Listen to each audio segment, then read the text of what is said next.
మేము వలసలు పోతున్నాం, కరువు కాటకాల్లో చిక్కుకుంటున్నాం. ప్రత్యేకంగా రాబోయే ఎన్నికల్లో కిరణ్ కుమార్ రెడ్డి లాంటి మహోన్నతమైనటువంటి వ్యక్తులు తిరిగి మనం గెలిపించి పంపించాలనేటువంటి ఆతృత మనలో కనిపిస్తుంది. ఇప్పుడు మాజీ ముఖ్యమంత్రి వర్యులు రాజంపేట పార్లమెంట్ అభ్యర్థి కిరణ్ కుమార్ రెడ్డి గారిని మాట్లాడవలసిందిగా కోరుచున్నాము.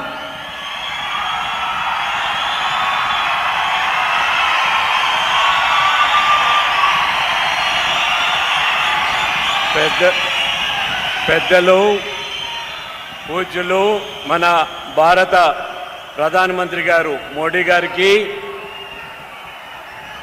స్టేజ్ తెలుగుదేశం చంద్రబాబు నాయుడు గారి రిప్రజెంటేటివ్గా వచ్చిన నారా లోకేష్ గారికి,